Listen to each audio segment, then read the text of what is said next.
All right, hello everyone. My name is KonceptioN2. Thank you so much for having me in this event as the finale, running Pokemon Red, any percent glitchless. We're gonna have a good time. I have somebody on my virtual couch with me. If you'd like to introduce yourself. Hello, yeah, I'm NES_NS_. I run mostly anime games and Monkey Ball. I'm excited to get down and have some fun for the finale of this marathon. Absolutely, he says anime games and Monkey Ball, but he also runs some Pokemon as well. So Anime games. Don't. Yeah, that counts as anime. You're right. All right, so we'll just get started. We'll do some talking as we get in. So the time will start in 3, 2, 1, go. Heck yeah, good luck. All right. Thank you. I appreciate that.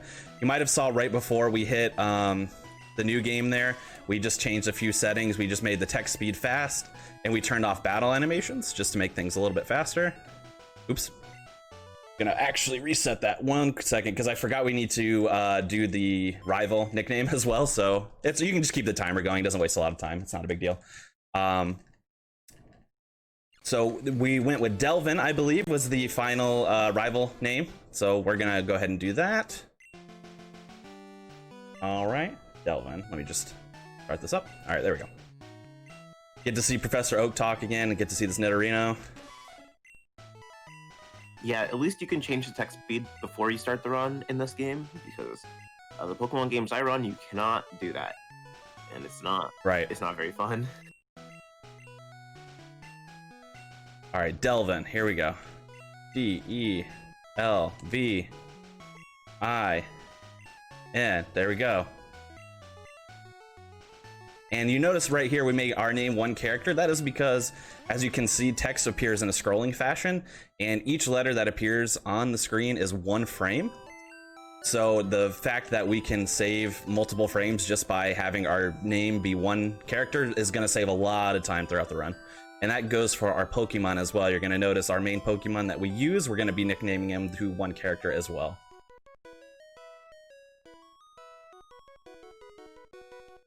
All right, so we grabbed that potion from the PC in our bedroom, and that is purely because there's about a 10% chance that you can die to your rival here.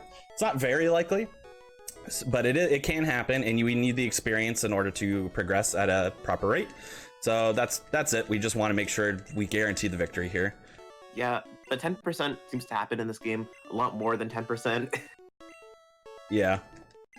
Percentages in this game are bonkers because it'll be like, this move is 85% chance to hit, but it'll hit like, 4 times out of 10 or something like that.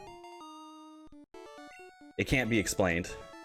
Yeah. All right, so we a suggestion. Exactly. For Pokemon, it always appears that way. So we pick up Squirtle. We use Squirtle a decent amount, so we do nickname Squirtle 1 character name. That will be important for some of our RNG manipulations later, especially, but it also just saves us time.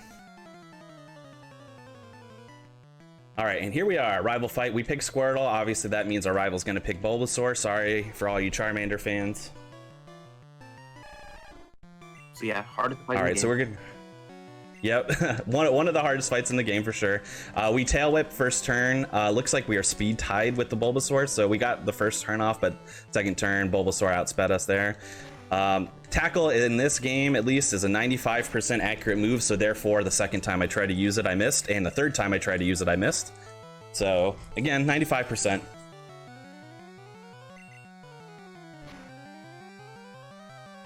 And all we do is we tail whip the first time. That is just so we can lower the Bulbasaur defense a little bit and make it a little bit easier for us, then we just tackle to win. The only side effect is that Bulbasaur can growl us, which lowers our attack, which makes our damage output less. Luckily, we haven't been rolled too much on that. And that is what we call precise. I knew as long as he didn't crit that I would live with that tackle, so here we are. Let's go calculations. Yeah. It was technically a risk. I probably should have healed, because if he had crit, I would have died, so, but... we have to do it for the people. Sometimes we have to do some things for content. It's fine. Yeah, but we're good. Now we have our Pokemon. We're gonna make our way up Route 1 here to head to the Pokemon Center. We have to pick up the parcel for Oak and then return it to said Oak. We do need to fight 1 encounter. on the way, and this is a good one to do. We want to see a Rattata. We could also fight a level 2 or 3 Pidgey. It's not as good because Rattata has a it has tackle and tail whip, so we have a chance for it to not be hit, which is we've gotten 2 tail whips, which is great. But Pidgey only has gust at those levels, so it will always just hit us. So Rattata is the better option. We actually got through without taking any damage at all, which is nice. It'll probably enable me to skip a potion later on just to save a little bit of time. Yeah, it's fairly lucky. All right, and there we are.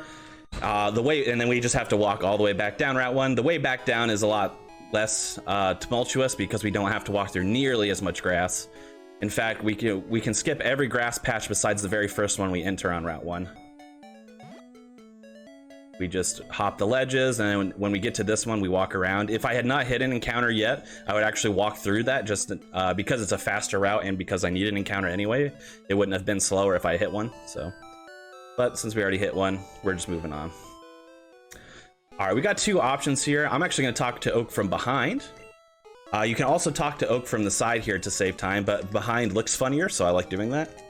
But it's perfect to the frame, and that is because, as you can see in a second here, our rival comes up from the bottom of the screen. Our rival walks half the speed of us. So if we can limit the amount of tiles our rival can walk by our position, we like to, because it'll save time. If we talk to him from the side, the rival will have 1 more tile from down screen, but we had to walk less tiles. But we walked a couple extra tiles, so the rival could walk even less, and it's actually perfect to the frame, like I said, so it doesn't really matter which one you take. If you were running Pokemon Yellow, you'd have to do behind Oak because you'd have Pikachu trailing you. So you can't walk to the side because Pikachu will be behind you taking up space. Yeah, for the most part, Yellow and Red are pretty much the same run, aside from the beginning is fairly different because you have Pikachu instead of Squirtle, but the Nidoran you get is really similar. Yeah, it's a similar idea. Basically, you're going to see it here in a second. We're going to perform an RNG manipulation to catch a Nidoran male with excellent stats, basically perfect stats. And the concept is the same in Yellow. You do it in a different spot, and Nidoran has slightly different movesets in that game, but the concept, generally speaking, is the same. We're going to buy 4 Pokeballs here. We only need 3, but I buy an extra one for safety. And then I'm just going to take a little bit of quiet time here because the RNG manipulation does require a little bit of focus. This one isn't so bad, but... Oops. Gonna swap those to make the manipulation go a little easier, and then we save and reset right away. And then, yeah, I'm just going to focus on this a little bit, and then I'll talk a little bit more about it after.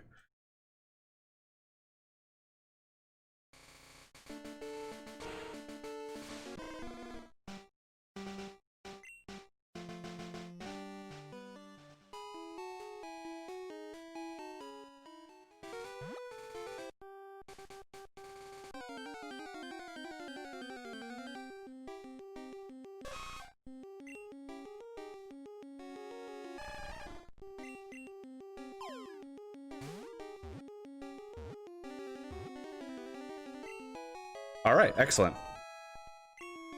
I'm just gonna make sure I actually nickname the Nidoran. I did that wrong last time. I did this in a marathon. There we go. All right, we nickname it again 1 character just for the sake of speed for 1, but also another RNG manipulation depends on it as well. But so what we did there is that we saved and we quit. I'll grab this for safety. I don't technically need it since I'm full health, but this is a marathon. You never know what can happen. So we save at that specific tile, that exact tile that I saved at. And you notice that I also swapped my Pokeballs on top, and that is just because we not only perform an RNG manipulation for the Nidoran itself, and for that specific Nidoran with really great stats, but the manipulation continues past getting the Nidoran to the point that we actually manipulate the Nidoran getting into the ball on the first throw without having to weaken it. So there's a lot that goes into that, and basically how we perform that is by doing specific inputs. For example, you might have noticed I walked in a kind of a janky pattern there, and I have to walk specifically in that pattern in order to do it, and there's actually 7 different tiles I have to press A on in that pattern in order to get the result that I want. So I have to do it precisely in order for it to work. even after I do all that, there is a chance that it won't work despite me doing it exactly right. We call that IGT, and the reason why we call that, it stands for in-game timer, obviously. But it's as a result of the in-game timer being on a specific frame that no matter what you do, RNG manipulations wouldn't have worked anyway. So it's actually in-game timer 0 on the exact frame, the 0 out of 60. That would cause it to fail. Luckily, we didn't get that, so we didn't have to deal with it. Yeah, pushing A on the different tiles basically just like checks the tiles for like hidden items, and even though there's nothing there, it does delay you by like a frame or so, I think. Yeah, something like that, yeah. So you might have noticed as well, I kind of glossed through it while I was explaining the RNG manipulation. I did hit an encounter, but for the most part, like this Viridian Forest has been pretty favorable in terms of me not running into things, and that is because we take a specific pattern. If you look on the tiles that I had walked on, a lot of the tiles had a little flower in the top left corner, and for whatever reason, those tiles have a third of the chance than normal to hit an encounter, so we just choose to walk on those paths as much as we can. Unfortunately, there are some tiles that just don't have that flower anyway on the path, and on one of those tiles I hit an encounter. Can't really control it, so but one encounter is not too bad, and we'll take it, and it's still pretty reasonable exit. That fight was excellent with the Weedle. That Weedle can give us a really hard time. It has Poison Sting, obviously you saw it a couple times. It can poison us because of that, and that's why we pick up an antidote just in case. But that brings our Squirtle to level 8. Squirtle now knows Bubble, which makes Brock a lot easier to deal with, so. Yeah, in terms of the starters, Squirtle learns Bubble fairly early, like as a stab move, same type attack bonus, which gives like 1.5 times the power of the move. So if you have Bulbasaur, I think you learn Leech Seed before you learn Vine Whip. Correct. So you have to grind more if you did pick Bulbasaur. And Charmander's Charmander fire moves. Yeah, fire moves just aren't good for this. Yeah, so that's why we don't use Bulbasaur. If we wanted, Vine Whip would be the move that we'd want to use, but it doesn't learn Vine Whip till I think 12, if I'm not mistaken. Yeah, 12. So we'd have to grind. We'd have to grind a lot more. Squirtle is the option we want to do. However, you might have just noticed that in a menu before I challenged Brock here, I actually put Nidoran up top, and that is simply to do some swap experience gaining, because we're going to swap right back to Squirtle.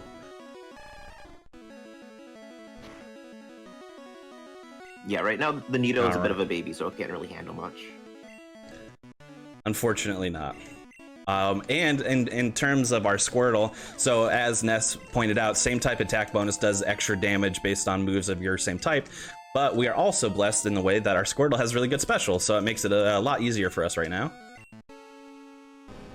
We could take 3 hits per each Geodude and Onix, but because our special is good enough, we can do it in 2 hits per.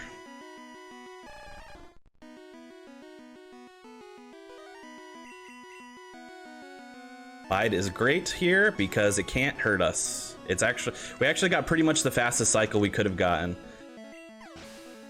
which is pretty nice. Now specifically our Nidoran is level 8 here, and level 8 will enable our Nidoran to learn Horn Attack, which is very important for the early game. If for whatever reason we had skipped level 8 and went to level 9, in Gen 1 you do not learn the move you would have at level 8. So it's very important that we do not bypass level 8 and we hit level 8 specifically. Yeah, if you didn't get Horn Attack, it would make the early game a lot harder, to say the least. Yeah. We would have to depend on Tackle, which, as you all saw at the beginning of the game, misses. So Horn Attack is a 100% accurate move. Now that doesn't actually exist in Gen 1. Hopefully we don't have to dive into that at all, but we might. But Horn Attack is a 100% accurate move. So as long as you're not impeded by, say a Sand Attack, something that lowers your accuracy, it will hit. Yeah. There's also a factor called Gen 1 misses. For whatever reason in this game, there's a 1 in 256 chance that your 100% accurate move will miss for no reason. Don't know why it's included, but it can happen. Yeah, it's just 100% and then like an asterisk. Yep. So it's really like, I think it's really like 98 point something percent or 99 point something percent, but for all intents and purposes, it's 100%.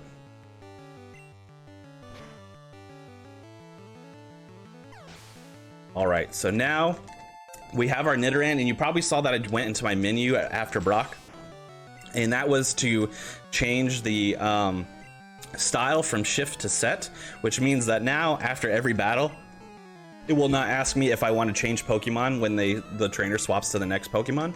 And obviously that just saves a bunch of time. We're going to be using Nidoran as our front Pokemon the entire rest of the run. Yeah, hopefully. So if we get really just like okay luck, we won't have to see any of the other Pokemon. yeah, the only other time we would have to is we do one specific swap at the towards the end of the game to manipulate the AI of a certain Pokemon, which we'll get into. It's in the Elite Four, so it's towards the end. So hopefully we don't have to deal with it at all. Oh yeah, I probably should have Horn attacked there, but that's fine. Just wasted a turn, but not a big deal. We got extra potions, so that's not a big deal. All right, so we're gonna go up here. We're gonna use our potion because our Nidoran is a little low. And then now we get to fight Shorts Kid. We call him Shorts Kid because he says, "Hi, I like shorts. They're easy and comfy to wear." Which, same. I'm wearing shorts right now, so I can't complain. I'm also wearing shorts right now. Exactly. Drop a donation if you're also wearing shorts. Yeah, that's a great idea. If you're wearing shorts, you're obligated to donate right now. I'm not gonna say legally, because, but yeah, that's a gray area. That's a gray area. Yeah. You're not illegally obligated to donate, let's say it that way. Yeah. You can donate at your own accord, but hopefully your accord tells you to donate. Exactly. So Shorts Kid is annoying, and it's mainly because of this Ekans right here. This Ekans knows Wrap. Now, Wrap is not a high damaging move, so it's not like we're really in danger of dying. But in Generation 1, if a Pokemon uses Wrap, your Pokemon is not able to do anything, and Wrap can last from 2 to 5 turns. So if we did get Wrap, which luckily we didn't, and I almost always do, so you guys are seeing some good luck on my end, but it could have incapacitated us for 5 turns. It could have caused us to have to heal at some point, but yeah, it just wastes a lot of time. Luckily, we didn't have to deal with it though, so that's nice. Yeah, Wrap is busted in this game. It's like I wouldn't say a trap. It's like a freeze basically. Yep. A freeze that has a turn length of at least 2 turns, but up to 5 turns, so it just wastes a lot of time. Yeah. We don't love to see it. All right, this trainer is pretty self-explanatory. It can go a little slow if we get overly string shotted. String shot lowers our speed. If our speed gets lower than the Kakuna here, or there's a Metapod at the end of this fight, then they would get a chance to go first, which gives them an opportunity to use Harden before I hit them, which obviously slows things down, means I have to hit them a few extra times. I'm getting really bad rolls here, fortunately. Rolls, so whenever you use a move, there is a value out of 16 possible values that determines how much damage you do per attack. So when I say I'm getting bad rolls, that means that I'm getting a damage roll that is lower than what I would want to have gotten, which means that it's lower on the end of those 16 values. That doesn't mean that there's 16 different health variations that you could see. It just means that, you know, it's a 1 in 16 chance to get a specific value, basically. Yeah, especially in the early game, it looks more like 2, 2, 2, 3, 3, 3, 3, 3, 4, 4, 4, and then a crit. Exactly.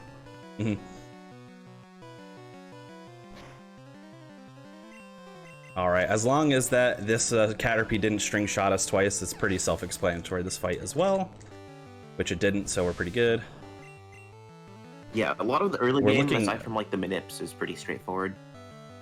We're looking okay on Horn Attack. So if things had gone really poorly, there's a Pokemon Center I could have taken before we entered Mount Moon in order for us to recoup not only our health but our moves, our power points for our moves. We want at least 3 Horn Attacks going into Mount Moon just to deal with the trainer later on, which I have exactly 3. It's pretty much the lowest I would want, so... we're going to enter the grass here, and we're going to catch a flying Pokemon, which we'll need for later. The reason why we do it here specifically is you have a very high chance of getting a flying Pokemon, which we did. You could get a 5% chance that you get a Jigglypuff instead, but we didn't have to deal with that. Imagine getting 2 of those in a row.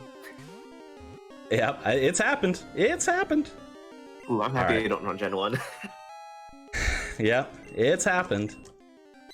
Or what happens a lot, since as you can see, we do weaken the flying Pokemon first just to make the catch more successful.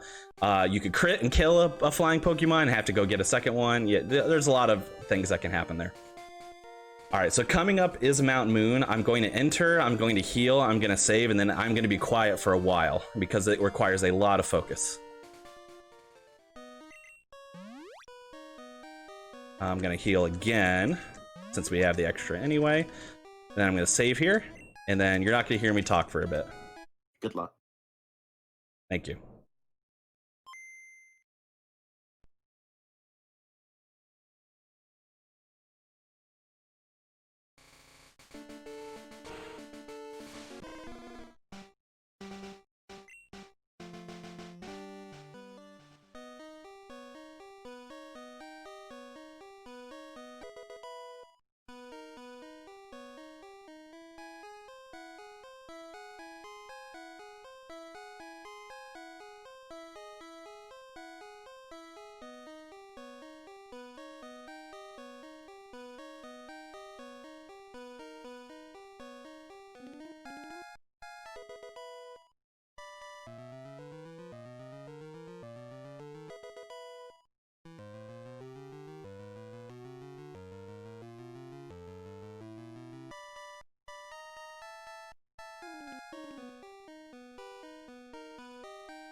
Alright, darn. I know what I did wrong there. I hit an A-frame wrong.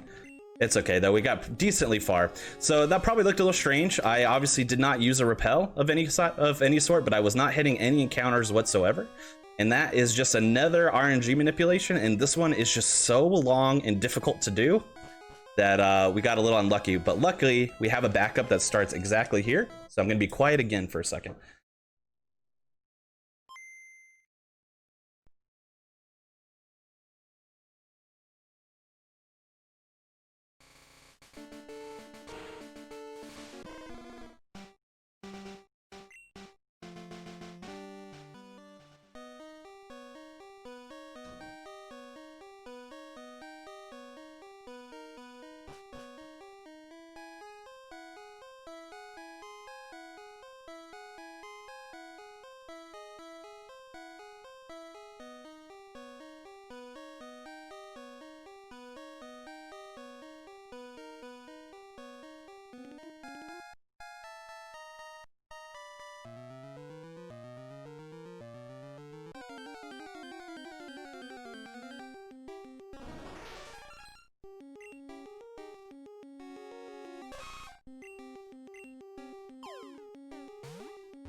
Excellent.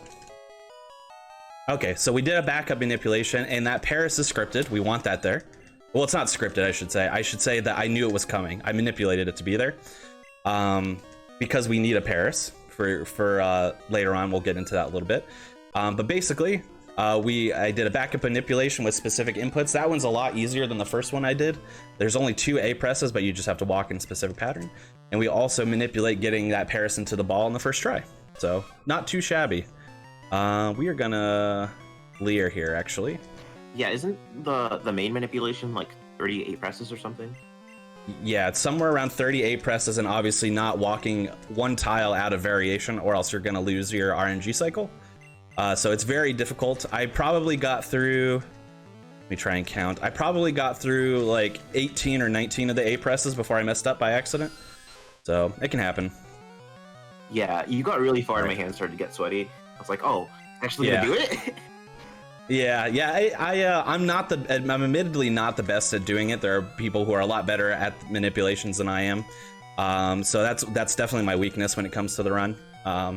But luckily, we only have one more RNG manipulation the rest of the run, and it's by far the easiest one we do. So we don't have to worry about it too much. The rest is in the Pokemon God's hands, basically. That means we're gonna get like 8 Gen 1 misses, so... Probably. Yeah, probably. Okay, so we saved before that Rocket Trainer because it's pretty easy to die there. We're a little bit under-leveled for where we need to be. So, but luckily we got pretty favorable RNG for the fight. Now we rare candy to get Nidorino. Then we're going to teach Nidorino this TM, which I picked up on that path, which is Water Gun. Kind of weird that it can learn Water Gun, but it sure can. It sure can. Somehow. Somehow. Then we go down. We picked up a Moonstone also on the path. We're going to use it on Nidorino, and now it's a Nidoking. Got a few minutes. We got a donation that came in. Please. Sure, we have responding to your request. We have Gambit017 donating $5 saying, "What if I'm wearing pants, not shorts?" Thank you, Gambit. We'll still take your donation. Yeah, still donate. Yeah. Yeah, that works. You don't always have to tell us what you're wearing when you donate, just to make sure everyone's clear on that. But we do appreciate it. Thank you, Gambit. Yeah. Yes, thank you for indulging us. All right, so now we fight our... Yeah.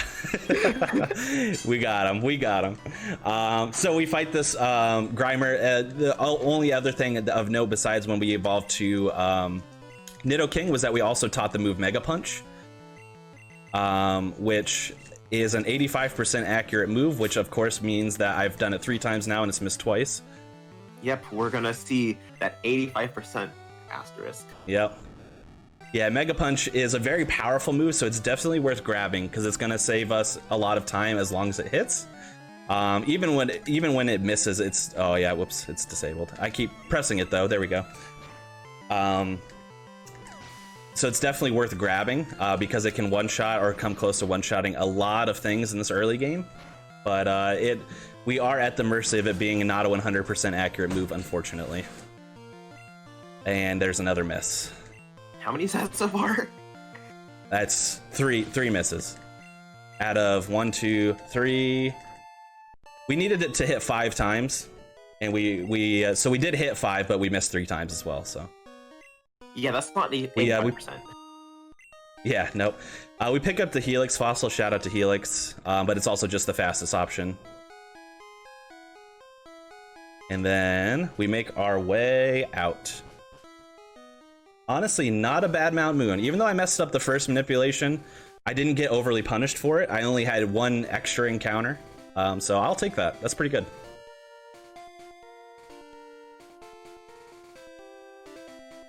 Yeah, so coming up here is going to be Nugget Bridge, right? Yeah, we're going to heal, and we're going to activate not a glitch, an exploit of some sort, right before we get to Nugget Bridge. First, we're going to heal, obviously, because we're low health and low on power points for our moves. But also, this is going to establish Cerulean as a home base later for when we need to dig back to it. So that's important. Which is going to then we're going... Yeah, we're going to do that for sure. And then we're going to activate an exploit here called Instant Text. It's a somewhat contentious exploit, especially considering that this is the glitchless category. So it was kind of debated when it was discovered as to whether it'd be a glitch or not. But what it is we talk to the bike shop owner there and we mash out of it. And what that does is instead of having the text scroll onto the screen, it now just appears instantly. You can kind of see it there when I picked up the rare candy. Instead of like it, scrolling onto the screen, it picks up instantly. And that actually saves a good amount of time when you have it activated. Now, it's not a glitch because we're not doing anything that the game doesn't intend. You can talk to NPCs, that's pretty normal. But when it comes to racing in this game, it's generally not accepted because there's a lot of variety of failure when it comes to this trick. Because you can lose instant text very, very easily. If you go into any menu at all, so if you need to swap Pokemon, if you need to use an item, if you just press start at all, even if you get a question that you have to answer from an NPC that says yes or no, like going to a Pokemon Center or something like that, you lose it. It's gone. So it's very easy to lose, especially as we're going to be on Nugget Bridge facing a bunch of trainers here. We might have to heal depending on the RNG we get, so we could lose it very easily. Therefore, they kind of take it out in runs in order to make it so that runs don't get out of hand, races rather, don't get out of hand very quickly. But when it comes to like marathon runs, or obviously if you're doing PB or world record attempts, then you're gonna do instant text because you want to go as fast as possible. Yeah, the luck needed to get to like the end of the route where I think Nidoking learns a move and it would just take it away automatically. Yes. The luck needed to get there is very not favorable. I'll say that. Yeah. Yeah, it's just there are so much so we depend heavily on Mega Punch on this Nugget Bridge and then the route above it. So because that can just miss so often, it's not, there's so much RNG that can take place where we would probably have to lose instant text at some point. It can actually even happen in that first. So we obviously, you saw we fought our friend Delvin there. Delvin leads with a Pidgeotto, which knows Sand Attack. So if we gotten Sand Attacked once, I probably would stick with it just to see if I could hit through, because Sand Attack lowers your accuracy. But if I'd gotten hit with Sand Attack twice, I would have to swap because I'd be missing moves left and right. I wouldn't be able to hit. So I would have lost instant text immediately there if we had gotten overly Sand Attack. Yeah, Sand Attack in this game isn't fun. I don't remember how the exact like percentages were, but it's not favorable at all. Yeah, it lowers. So if you have a 100% accurate move and you're Sand Attacked once, it lowers it to 66%. And if you're Sand Attacked twice, it lowers it to a third. So it becomes basically, and as you can see, our 95% accurate moves are missing half the time. So you can imagine how frustrating it is. Yeah, it's practically impossible. But it's luckily so far it's going well. Our health is at a decent spot, so it's not too bad. This trainer, we Mega Punch everything. This Ekans is a range, so even when Mega Punch lands, it has a chance of surviving it, but it died anyway. And then let's see how we do on the Zubat. We hit all three, so that's good. Let's go. Luck. Not too shabby, not too shabby. Also, nice HP. Yep, nice. Absolutely nice. Because we get the same Nidoran every time with the same stats, that is very, we always see that, so that's great. Oh, there's a miss into a Sand Attack, which is really what you don't want to see. Hate to see it. So I'm actually gonna we would Mega Punch there because it can one-shot the Pidgey. Obviously it missed, and I'm actually gonna back off a Mega Punch there and Horn Attack it instead because I need to save some Mega Punches for later on in the route, and I don't want to waste them. Not to mention, it's already not a 100% accurate move, so its accuracy is less than a third removed already. It's probably closer to 50% now, and I'm not about that life. So we're just trying to get by. Please let me by, please. Thank you. We missed like 4 Horn Attacks in a row there, 3 or 4 or something like that, but we got by. Yeah, the PP route, at least in like the early game and some parts of the late game, is pretty specific because you can't use moves infinitely, and you go long stretches of time without healing. Yeah, ideally we don't heal at all during this whole route, this whole section. We're going to heal at the end of it, either by potions or by using a Pokemon Center. The Pokemon Center is safer but longer. We'll see when I get to the end how I feel. But right now we're still in pretty good shape, so I can't really complain. We still have instant text. We're on the last trainer of Nugget Bridge. Yeah. So not too shabby. At least it didn't die on the bridge. Yeah. We really don't want to, obviously we don't want to die because it's slow, right? But when you die in this game, you lose half your money as well. And we actually have a very specific amount of money that we need to go shopping at probably around the halfway point of the run. So you really don't want to die in the first half because it really throws off your money. We have contingencies if it happens because even with our godly Nidoking here, there are still many places that we can die. And it's out of our control, really. So we have contingencies in place if it happens, but hopefully we don't have to see that.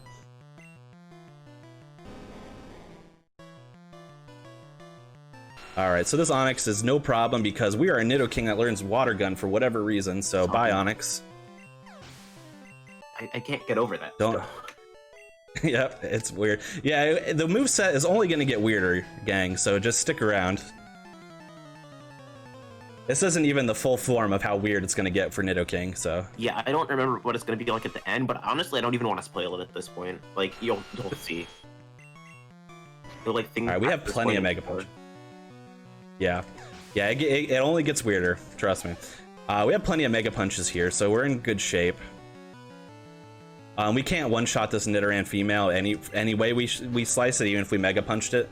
So we just go for Horn Attack because we have to two-shot it anyway. So we'd rather go for the 100% accurate move than the not 100% accurate move.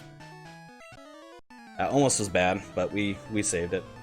That wouldn't have been too bad. So obviously what you see here with trainers, if we can talk to the trainer as opposed to walking in front of it, we will.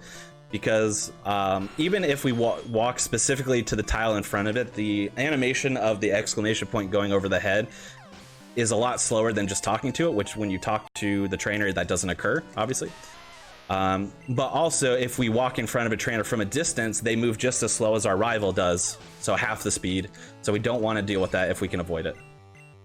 Yeah, in some of the newer games, it doesn't matter as much, but yeah, in this game, it saves a lot of time.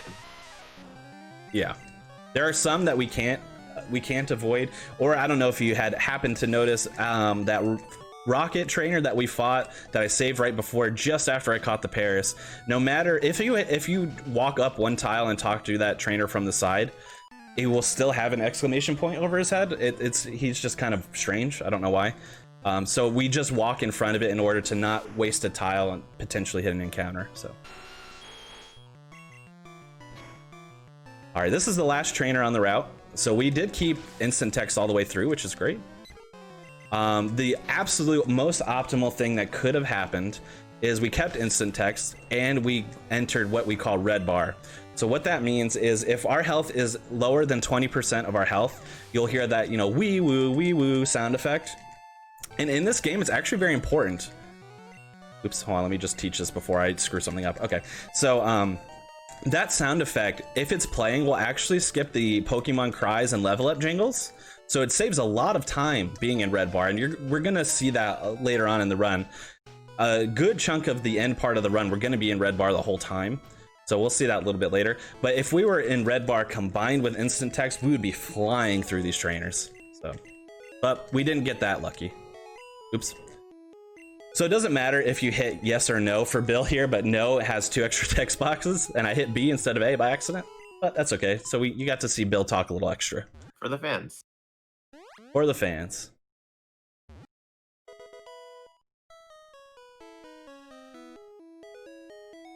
All right. So we go and talk to Bill. He's going to give us our SSAN ticket.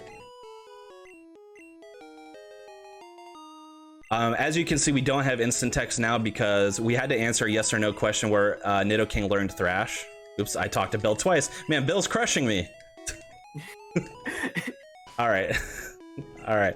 I'm going to do something a little, it's not risky per se because we have a lot of extra Mega Punches.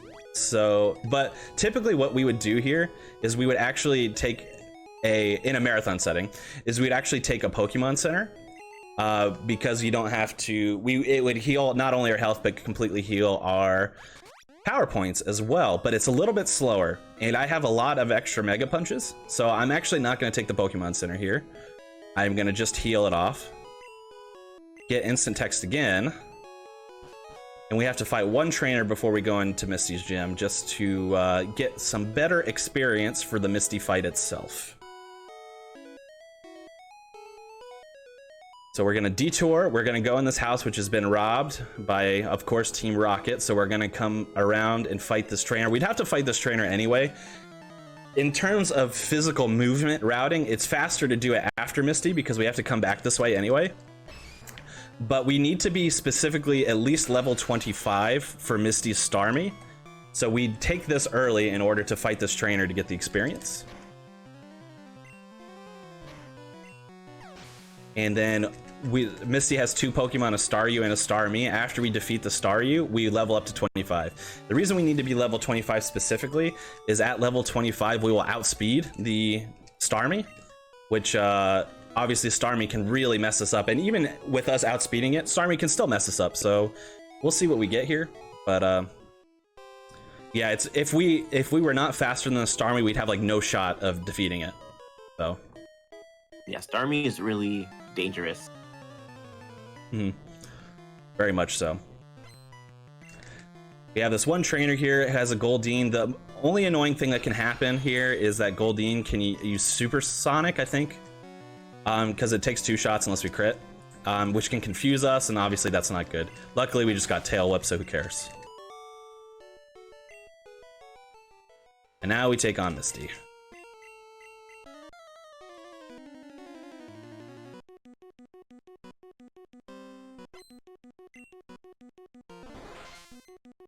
Yeah, dying to Misty would be really bad, so hopefully we don't die to Misty. There is no joke here. There's not a good possibility, but there is a possibility that I die here. Decently strong, I would say. Misty can do a lot of things with Starmie here, so we'll see. Water Gun is the best. That's what we want. Even if Water Gun hit crit there, we'd be fine. So that was the best case scenario, luckily. So we have 3 options of what Misty can do there. So we can get Water Gun, which is perfectly fine, actually. Even if I actually would have preferred if we had gotten crit, because our health would be a little bit lower, so it would get us potential red bar for later on. But it's fine. I'd still rather be alive, so that's good. She can also use Bubble Beam. Bubble Beam is the worst option because Bubble Beam is a very powerful attack. Now we were pretty high health, so even if Bubble Beam had crit, we probably would have survived with like a tiny bit of health. But Bubble Beam has an extra effect that it gives us a chance to potentially lower our speed. If our speed gets lowered even by 1 point, we're going to be slower than Starmie. That means the next turn, Starmie would get to attack first and would just kill us. Yeah. So, and not to mention, we're using Thrash there. Thrash is a very powerful move, but we can't exit a Thrash cycle. It's a 3 to 4 turn attack in Gen 1. And once we use Thrash, we can't do anything else. We can't like swap Pokemon, we can't use items, we can't do anything. So once Thrash is there, it's over. So Starmie would outspeed us and would kill us, and there's nothing we could do about it because we would just be stuck in a Thrash loop. But the third option that she could do is use X Defend on Starmie after the hit, which means that we would Thrash hit her again, but it would survive. So we would have to 3-hit the Starmie, which if we get a 4-turn Thrash, not a problem. But it's RNG coin flip basically as to if we would get a 3 or 4-turn Thrash there. If we had gotten a 3-turn Thrash, we would be confused. So that's what happens with Thrash. After the Thrash cycle ends, your Pokemon is confused. Obviously, we don't want to be confused because it's a coin flip as to whether you'll hit the Pokemon or hit yourself. And we don't want to damage ourselves because then we'd probably die. Yeah, there's a lot of coin flips in this game, and they add up quickly. Yes, they sure do. So if that had happened, if we had gotten X Defend, and then I had only gotten a 3-turn Thrash, I would have swapped Pokemon, because when you swap out and back in, your confusion goes away. You don't have to use an item to heal it. But because I would have swapped, I would have lost Instant Text. So I would have to have picked it up again. I would have survived that fight, but it would have been slow, basically. But we got Water Gun, fastest option. We're just coasting through these trainers, which are of no consequence to us. We get trolled by that NPC there. We love to see it. And then we're going to head down to the SSN.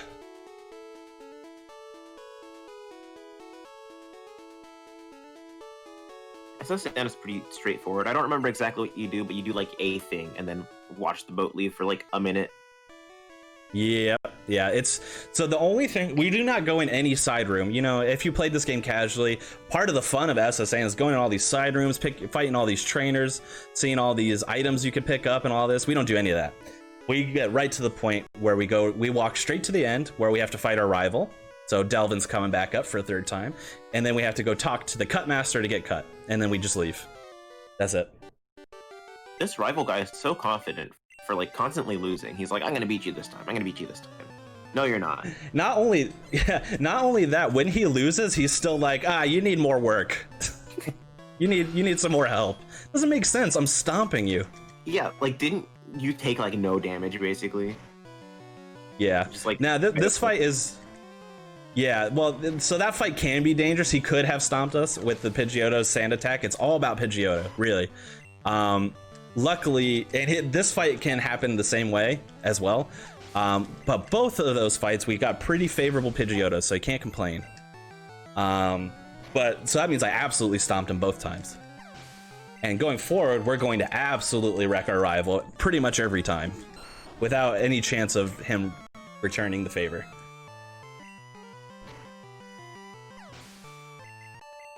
Excellent. So the only bad downside to how everything's going right now is my health is a little high. I wanted it to be lower to potentially get red bar, but again, you know what's good about that is that I'm alive, so we love that.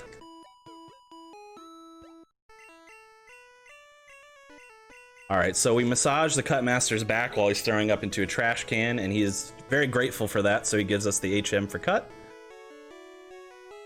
Isn't he like driving the ship? You would think. Well, luckily right now it's not moving. We're docked, so he's just in his office. He's seasick and throwing up. This guy is not. He's seasick. He's seasick when the boat isn't moving, and he's a captain of a boat as his job. So a lot of things wrong there. Yeah, this guy's not cut out to be sailing ships. Yeah. This is one of the very few input breaks in the run where you don't have to press anything. We just wave goodbye to the SSN as it drives away for 10 seconds or so. The rest of the game is just straight movement. Yeah, we're just moving, we're fighting, we're doing stuff. There is one other part I can think of that I don't have to press anything for like 6 or 7 seconds probably. Okay, so we're now gonna lose instant text. We're not gonna get it again for the rest of the run. But it's for a good cause because we need to pick up some important items here. We pick up repels, obviously that repels wild Pokemon, which will be very useful. We also pick up some paralyze heals, which is purely a safety route thing because there are quite a few Pokemon here that can paralyze us. And then we have a little bit of an extensive menu here. We're gonna teach a lot of moves to different Pokemon here. Like I said, the moveset gets weirder as now Nidoking learns Bubble Beam. Somehow. I don't understand. Somehow Nidoking learns Bubble Beam. And now we're seeing why Paris is so important, because Paris can learn Cut, but Paris can also learn Dig. It's the only accessible Pokemon that we can get that does that. So that is why we really want a Paris. So it can learn both. And then we're going to be doing our last RNG manipulation of the game. So I'm just going to focus for just 1 second. It's very quick.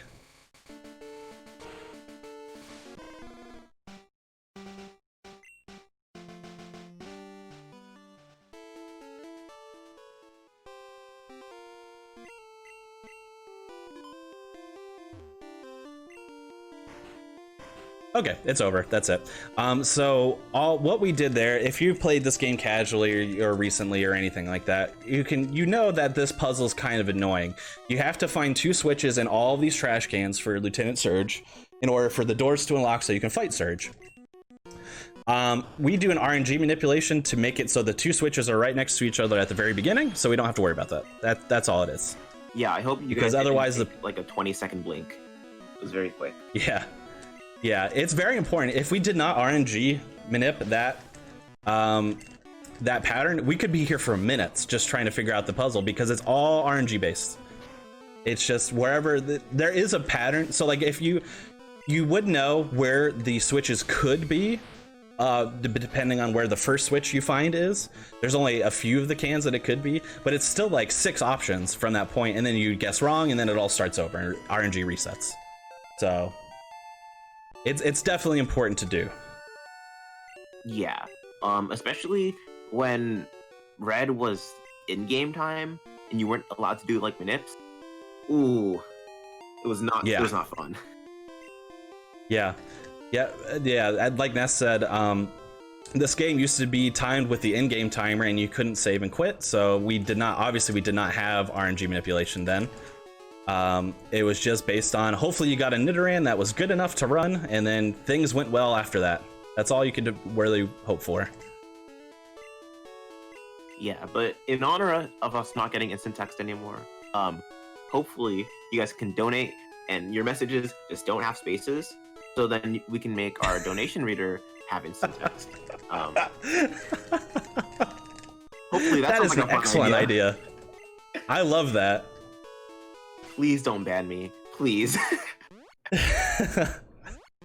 So for whatever reason, this game is a little bit broken, and you can dig out of so many buildings. It doesn't make sense. You might have also noticed when we were talking to our friend Bill at the top, I had grabbed an escape rope from all the way back in Mount Moon, and I used the escape rope in Bill's house. So this game is just a little bit weird as to whether you can escape from it, like using dig or an escape rope or whatever. It doesn't really make sense, but we exploit that as much as we can. So, of course, our Nidoking is going to now learn Thunderbolt. Somehow. Somehow, it just makes sense. It just makes sense. It's a ground poison type. A ground poison type, and it knows a water. Right now, it knows a water move, an electric move, a normal move, and what's the other one? And two normal moves, because Thrash and Mega Punch are both normal type moves. Yeah. How? And it still is gonna get weirder. Y'all just hang on. It's gonna get weirder. All right, so this trainer, we call her 4-turn Thrash Girl because we used to depend on getting a 4-turn Thrash here. But ever since we altered the route to have Mega Punch, we would just Mega Punch the first Oddish and then Thrash the rest. So now we don't have the RNG coin flip of hopefully getting a 4-turn Thrash. We get it, every time. Of course, there's the option that Mega Punch can just miss. So we can't really control that, but... Also, Thrash can miss. Yeah. Thrash can get that crucial Gen 1 miss. Hopefully, again, that we don't see it. Or if we do see it, it's at a point that it's not, of consequence. But you never know. Alright, so we're making our way to Lavender Town and Celadon, and we're going to go through Rock Tunnel. And if you played this game before, Rock Tunnel is a completely darkened cave, so you're meant to use flash so you can see your way through. However, the good thing about Rock Tunnel is that it never changes when you play a new file. So if you're, cool like me, I guess, you just know where everything is, and you just do it, and you don't have to get flash. Not only do you not have to get flash, you probably couldn't anyway. Our Pokedex, as we end this game, will only have, I think, 6 entries. I was thinking, and you need to, yeah, it's 6 or 7. I can't remember. We'll see at the end. But you need to have caught 10 Pokemon to get flash. So we can't get it even if we wanted to.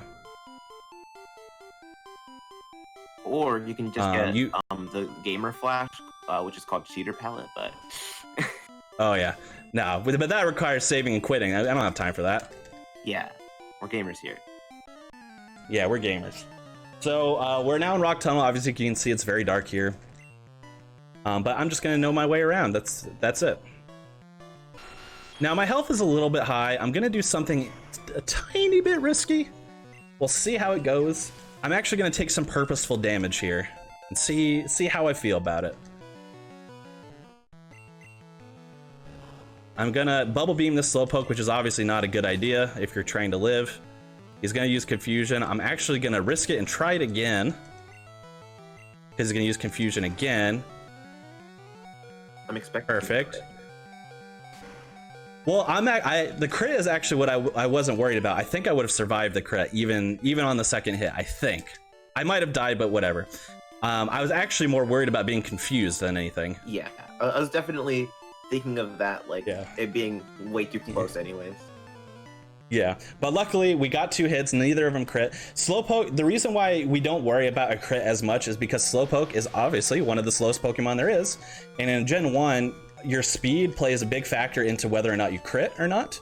So Slowpoke here has like a 2% or 3% chance to crit or something like that. It's not favorable, so I wasn't really worried about getting crit on, but I was worried about getting confused. We're gonna save here because this trainer has an Oddish, which is probably the hardest Pokemon in the game. I say that ironically, but unironically, just because their Oddish can just be so trolly in this game, just based on where we see them. Luckily, this one isn't. So we use Thrash on that Oddish, and it's range. It's probably like close to 50% range. It's almost a coin flip. So if we don't kill that Oddish in one shot, it could use a variety of different moves. Absorb would have been perfectly fine.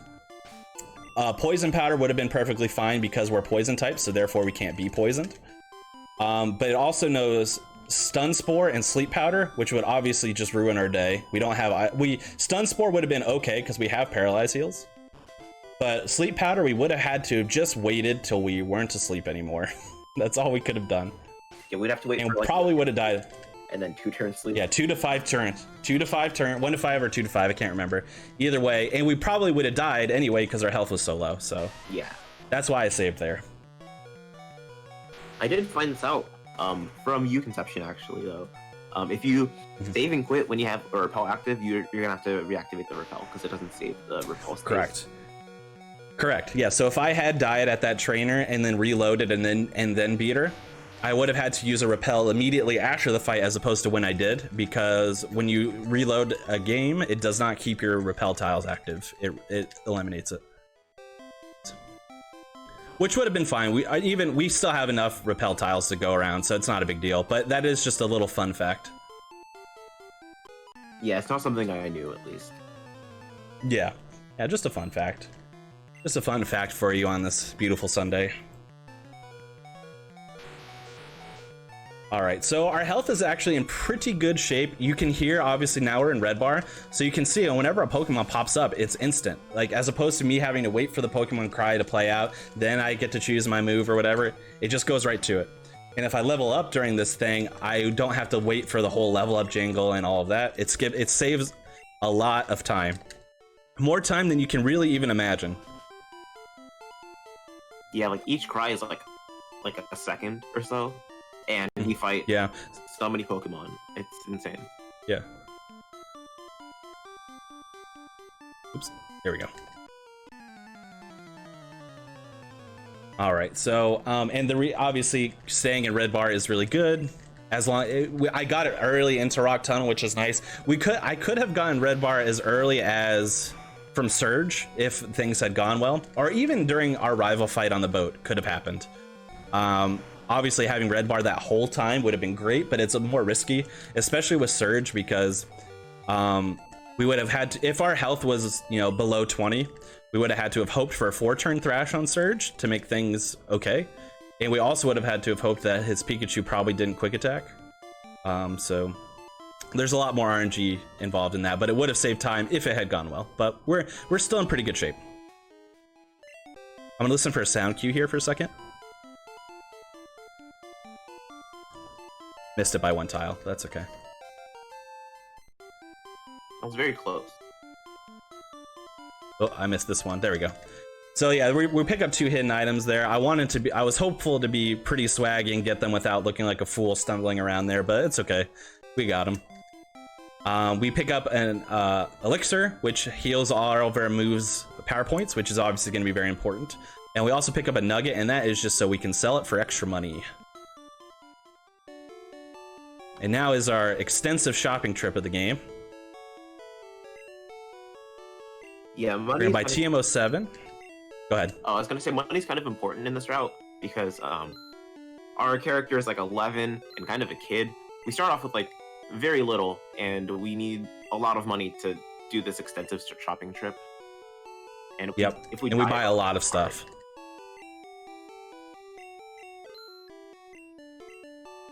And this is buying revives here is unique to the marathon safety. In a PB attempt, we obviously would not be buying revives because we're going to be banking on us not dying. But now that I have the revives, I feel a lot safer because I can have 2 things go wrong and be fine because now I can revive myself, so it's not a big deal. So whenever I get to this point, there's always like a burden lifted off my shoulders.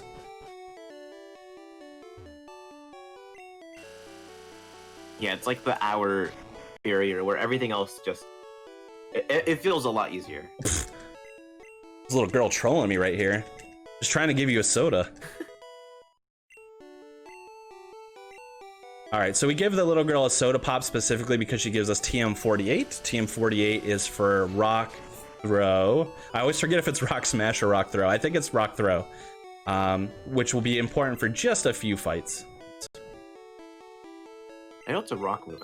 Yeah, I don't remember what it is. Yeah, I never looked that closely, and we want 7 here. Wait, is it rock slide? Maybe it's rock. Yeah, that sounds right. That sounds right. Okay. Rock slide sounds right. I have to like think We back don't- to like, we- my stadium runs. You'll see why I don't really pay attention to it, and that is because we use it only like for like 3 trainers and it's gone. We don't need to use it for a lot, but it's crucial for what we do use it for. All right, so that was our shopping trip. I'll go into a little bit more in depth as to what we just bought when we get into the next section of the run. I just need to focus on a extensive menu coming up here in a second, and then we can dive into it a little bit. But what we're doing here is we're actually heading to this house here, and she is going to give us the HM for fly.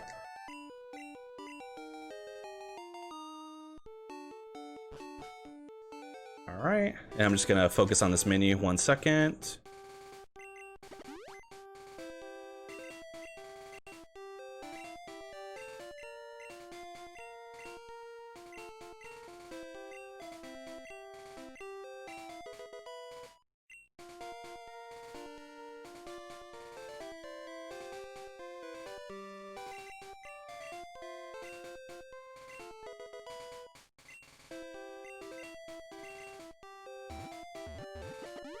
Okay, that's it. The only reason why I like to focus on it is that there's a lot of moving pieces. As you can see, I'm moving things in my bag up and down, and that is just because we want the items in our bag that we're going to use most often near the top, so we don't have to continuously scroll. I just wanted to make sure that I got everything right there, and obviously to do it as fast as I could. But there isn't really anything of note there. We taught Rock Slide over Mega Punch, so now we don't have to deal with that anymore. Rock Slide is a 90% accurate move. So it's still not 100, but it's a slightly more than Mega Punch. Yeah, in the new games, you don't really have to worry about messing with the bag too much because everything just like gets auto sorted into like the different categories. But in this game, there isn't like infinite menu backspace, and you have to like move stuff around. And there's like no registering items to the select button. Mm-hmm. So if you're used to playing higher gen games and you like the idea of like, oh, I can just press select in order to use my bike, we cannot in this game. Every time we want to use our bike, we have to press start. And then just go into our bike, which is exactly why our bike is at the top of our menu, because that is the item we're going to use very often. Obviously, we're fighting our rival here, and our rival was not a danger to us this time, because we just one-shot the Pidgeotto out front with Thunderbolt, so even if it had tried to attempt to use Sand Attack, it would not have gotten away with it, so not a big deal at all.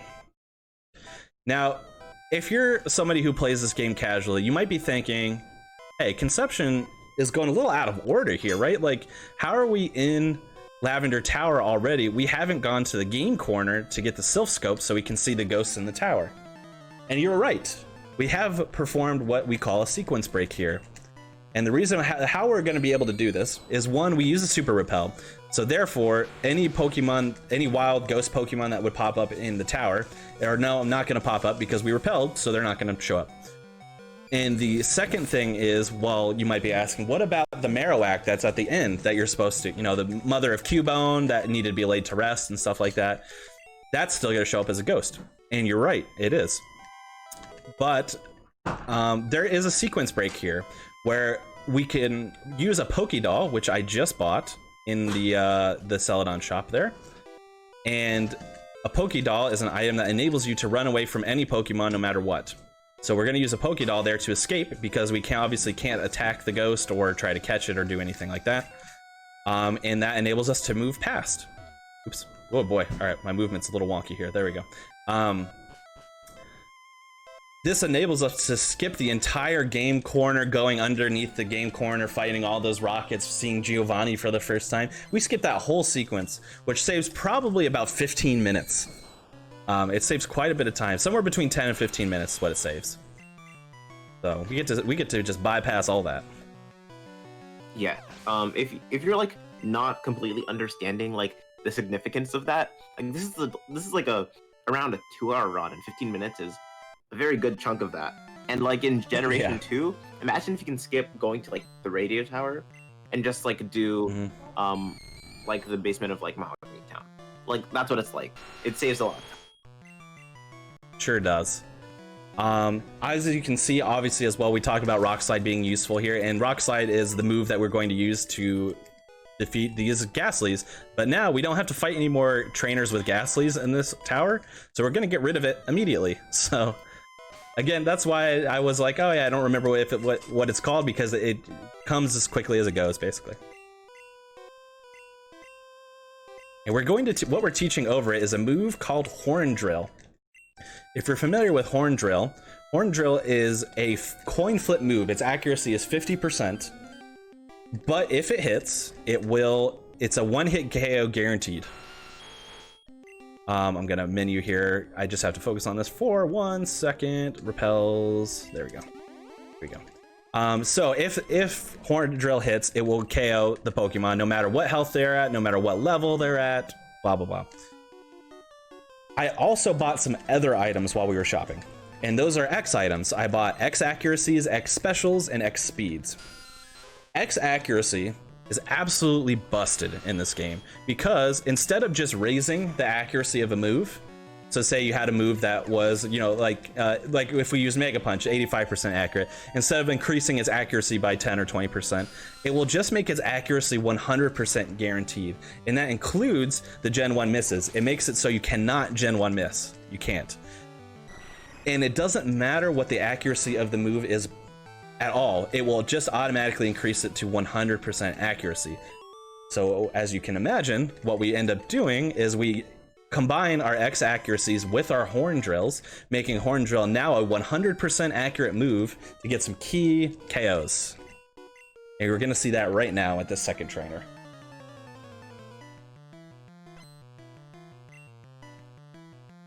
This trainer has a Coughing and a Drowsy, Pokemon that are just kind of annoying to deal with. Like, we'd be fine if we dealt with them normally, but it's just a little bit slower. So we're gonna use X accuracy, Horn Drill, and it's gonna hit every time, one hit KO style.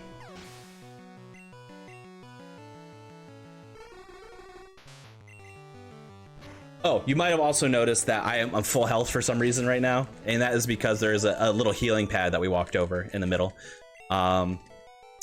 There is a long about way that we could have walked around it, but we had to have fought an extra trainer, and it just makes it extra risky because that trainer has a Haunter.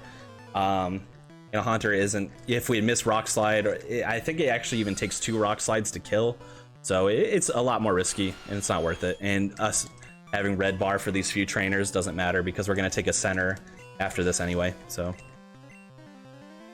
not too bad.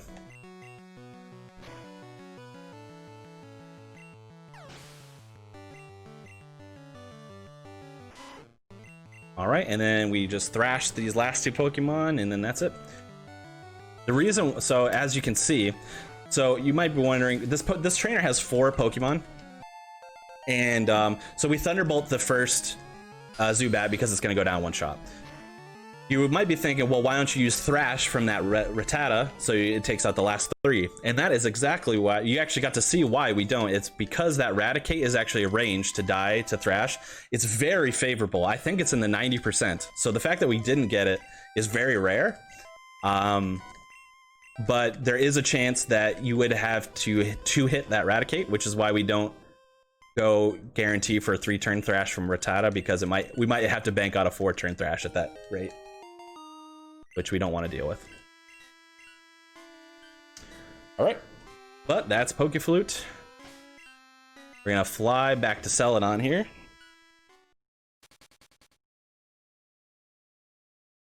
We are going to take this Pokemon Center, not because we need to heal or really do anything. The only useful thing for healing is that it makes it so Horn Drills replenish, and you only have 5 PP for Horn Drill, so that's nice. But our health was fine. The main reason why we take that center is because it's now a home base for us to dig back to.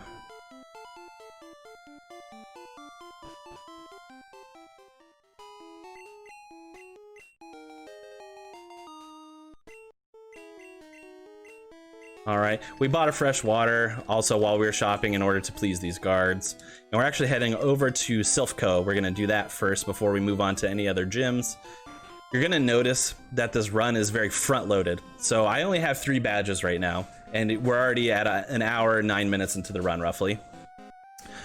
So you're probably like, wow, we're already halfway through the run, but you only have 3 badges, like what gives? And that is because we front load a lot of the story elements here, and then we just kind of go on a boss rush towards the end where we fight like a bunch of gyms in a row.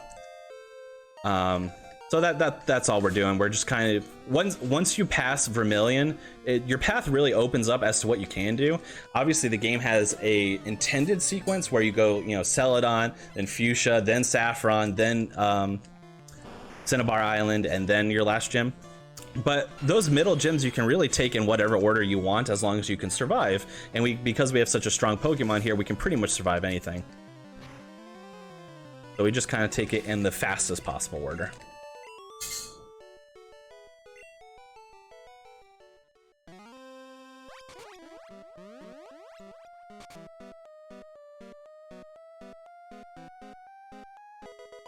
All right, so we fight that trainer. It's actually the only like trainer on the floors that we really have to worry about. Oops, that's fine. I meant to go down then up, but that's right. We get the card key, so now we can go through these doors. And then we're gonna fight our friend, the rival here shortly, Delvin, coming at us again and again and again. But Delvin is not gonna be a problem for us here at all. And you'll see why shortly. Now we purposely walk 1 tile up here when we get to this portal, and that is because, as you'll see after the fight, our rival is going to take the portal to exit. If we had just walked straight over to the left, you'd have to walk around us to get to the portal, but because we took a tile up, he can walk straight. It just saves us. It saves like 3 tiles worth of movement for the slow rival. Certified Pokemon movement right there. That's right. So we're here. We're going to use an X accuracy. We're also going to use an X speed because there are some Pokemon later on that would be faster than us. And then I almost used Thrash. I don't know why. We're going to Horn Drill. That would have been terrible if we had used Thrash. And we're going to Horn Drill, and we can just Horn Drill everything because our accuracy is 100%, and we are now faster than all the rivals Pokemon, so it has no chance of living.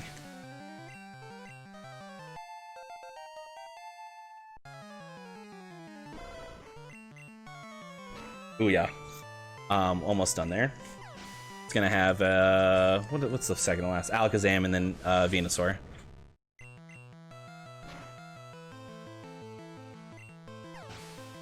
The Alakazam is the one that has the high speed. Venusaur is obviously it's not super slow, but it's not super fast. Alakazam has a high speed, but it's also, I like to call it a glass cannon because Alakazam can do a ton of damage and is very fast. But it has very low defense, and we use a lot of physical moves as Nidoking. So we can just take out, as long as we can outspeed the Alakazam, we can take out the Alakazam very simply. I don't remember exactly what Alakazam speed looks like, but it's not like super notable. Yeah, it's decently fast, considering that we have a Nidoran that has pretty much the highest possible speed it could get. It's pretty fast, but it's not like the fastest Pokemon in the game or anything. But it's just faster than the best Nidoran, basically, unfortunately. Oops. So we're doing a purposeful stall here in order to take some damage. So I used an Ether on Horn Drill in order to replenish Horn Drill's power point, so now it's back to full. And then I kill the Cubone, and then I'm actually going to use an X accuracy on the Drowsy in hopes that it uses Psychic, which it did. So that's good, and it's going to give us a nice chunk of health out there, which is fine. We did get a special fall there, but it doesn't matter. We're using a physical move that one-hit KOs anyway. So we're in pretty good shape, health-wise. We wanted our health to be a bit low, so... And you'll see why a little later on.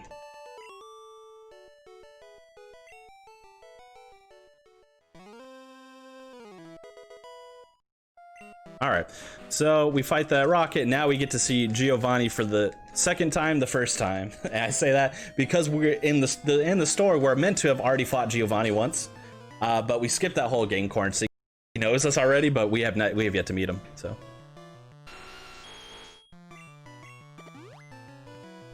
We use an X accuracy here again. And it actually puts us into red bar, which is really good. So we're gonna save a little bit of time here. It's kind of what you want to see in terms of time save. More like we kind of love to see it. You love to see it. You love to see it. The only reason why you don't absolutely love to see it is because one fight is now going to be a little bit risky later on, because of our health being so low. But we have revives for that very reason. So we're just gamer enough. It doesn't matter. We're fine. It doesn't matter. Yeah. Everything is fine. If nothing bad happens, no one needs to know. It's fine. Exactly.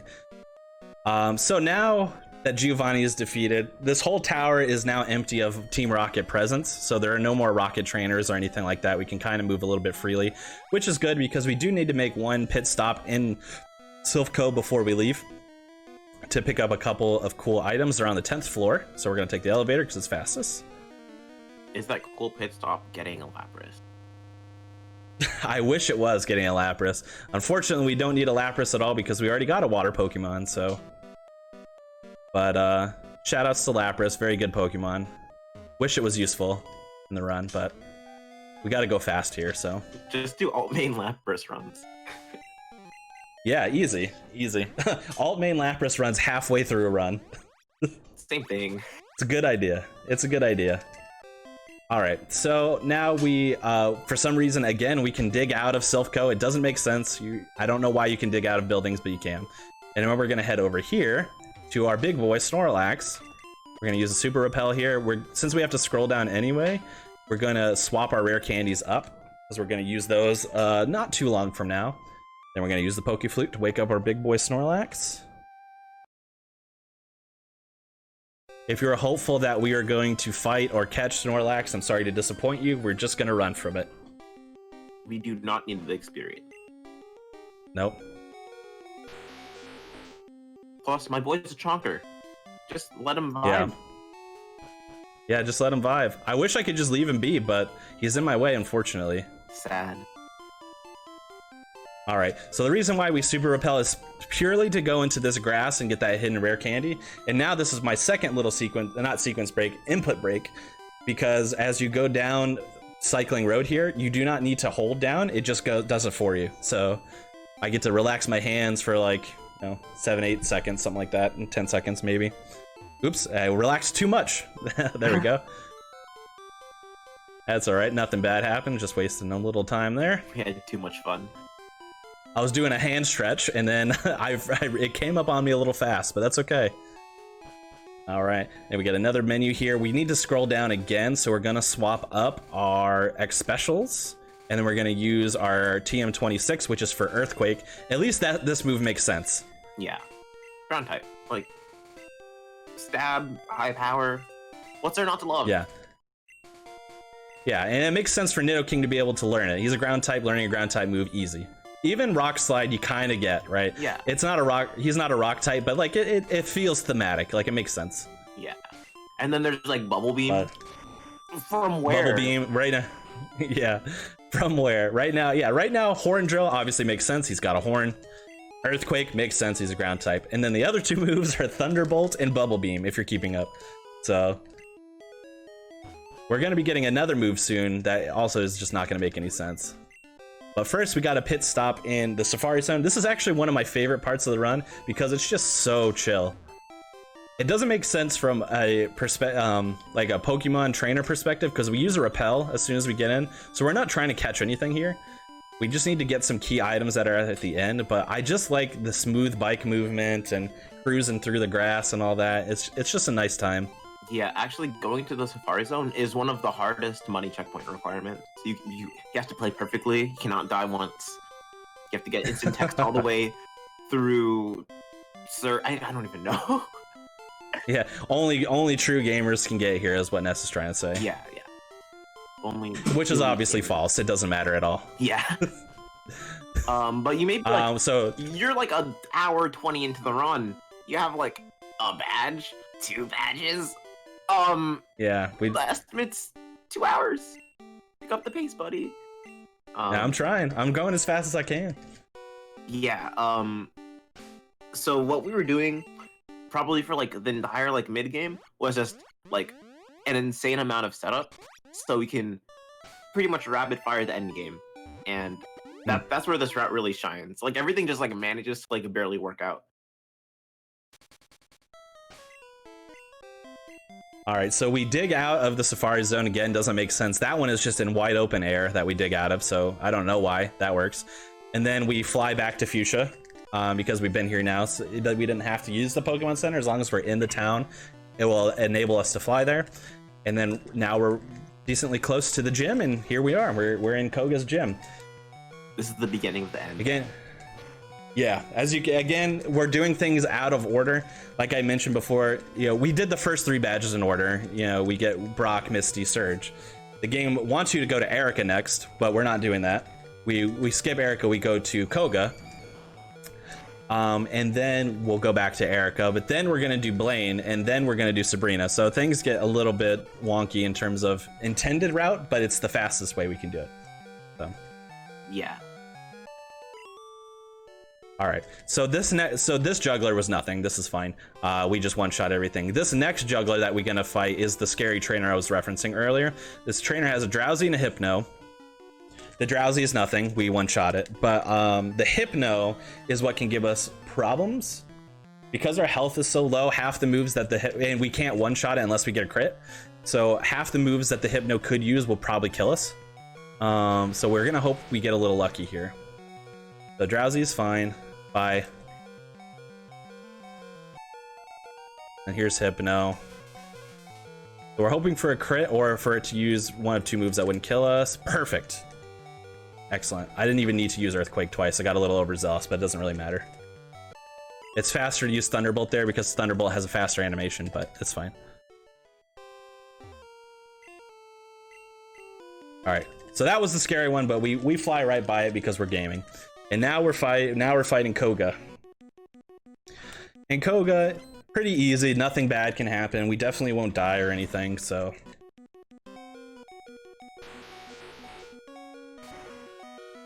All right, so coughing, one shot, nothing. This is nothing. Muck, we're gonna one shot.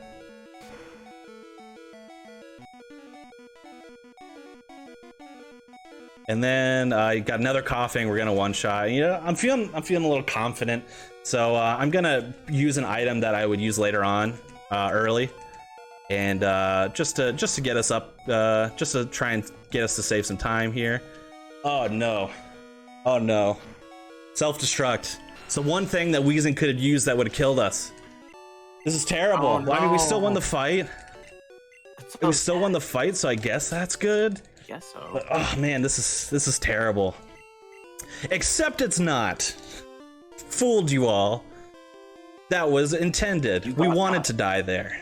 You got. You all have to donate because we fooled you. Yeah. So that was in the bylaws.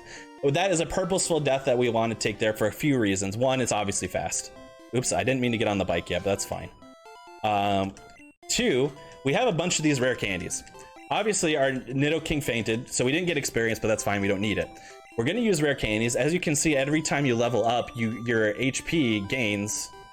It gains, by like 3 or 4 points, rather. For whatever reason, also when you level up, the amount of health that you gain from leveling up, you're also replenished. So when you use rare candy, it acts as a revive in a sort of way. And it makes our health low while we gained, 3 levels just now.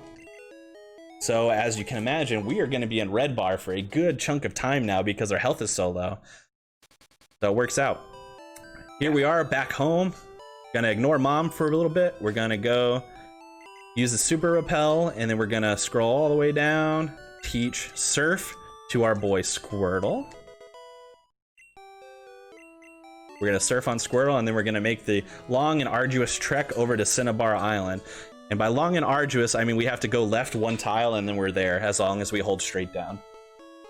Yeah, So it's nothing. I don't want to use the F word, but the Koga fight, pretty free. I'm sorry, I used Definitely free. but I had to say it. It had to be done. Yeah, the Koga fight itself is free. The only scary part about that whole gym is actually the trainer before it. The trainer before it is the actual scary one. And usually my health is a little bit higher there, so that trainer isn't typically scary. It can use Headbutt or Confusion, and then the other moves it knows is Disable and Poison Gas, that Hypno. So Headbutt actually would have killed me there too, which is unusual because Headbutt doesn't do a lot of damage, but my health was so low that it would have killed me. So I didn't want to see Headbutt. Confusion obviously would have killed because it's super effective against us. So definitely didn't want to see that. But yeah, we got lucky, got Disable, and then it's fine. Everything's fine. Yeah, actually, fun fact about that gym. There is a Super Monkey Ball 2 custom stage that uses that exact layout with like invisible walls. Yeah, you told me about that last time. I still haven't checked it out. I got to do that. Yeah, it's very cool. Okay, so now we're doing a little bit of a menu here. We taught Surf to Squirtle. We're actually also going to teach Strength to Squirtle. He's a strong little turtle boy. And we picked up a TM for Blizzard, and we're going to teach that to Nidoking, obviously, because that makes sense. How? We're going to teach it over Bubble Beam, so, you know, it's fine. We don't have to worry about Bubble Beam anymore. All right, and then there we are. This is the final moveset for Nidoking, though. So our final moveset is Horn Drill, Earthquake, Thunderbolt, and Blizzard. That's what we're going to end the game with. Half of that makes no sense. Yep, it's weird, but that's exactly why Nidoking is the fastest Pokemon to use. Weird movesets, really good stats. It's a match made in heaven. All right, so the only thing we need to worry about doing here is coming into this gym and coming into this Pokemon Mansion rather, and then getting the secret key, which will allow us to get into Blaine's gym later on. So we just do that now, but what we're gonna do actually is go fight Erica now because we dig out of it. Again, doesn't make sense, but we can. We dig out of there, and then we're gonna go fight Erica now. And this begins like the real boss rush part. We've basically done every other story sequence we have to do. So we're just gonna go gym to gym to gym and just defeat fools. Yeah, there's really no other way to put it. We're just gonna go from gym to defeat gym. fools. Yeah. Yeah. So we only have to fight 2 trainers in Erica's gym, this beauty, and then Erica. This beauty is very easy to kill. It has 1 Pokemon, it's an Execute. We're just gonna Blizzard. Now, in later gens, Blizzard is a not very accurate move. I wanna say it's like 70 or 75%. In Gen 1, it is a 95% accurate move, so similar to Tackle. So pretty good, and it's super powerful, so we'd love to see that. Obviously, it being an Ice-type move is very good against these Grass-type Pokemon, so that's good. Despite all that, Erica has 3 Pokemon here. We're only going to use Blizzard once because the other 2 are also poison types. So we're going to use Earthquake because that'll kill, and that's a 100% accurate move. So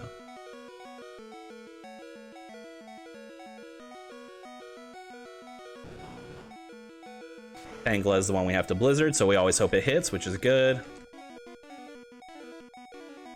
And Vileplume, we go back to Earthquake. And besides, yeah, as long as you don't miss a Blizzard or miss input, Erica's free as well.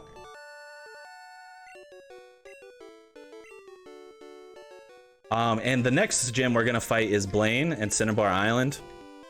And that fight is truly free unless you make a mistake inputting. Like, you can't mess it up otherwise.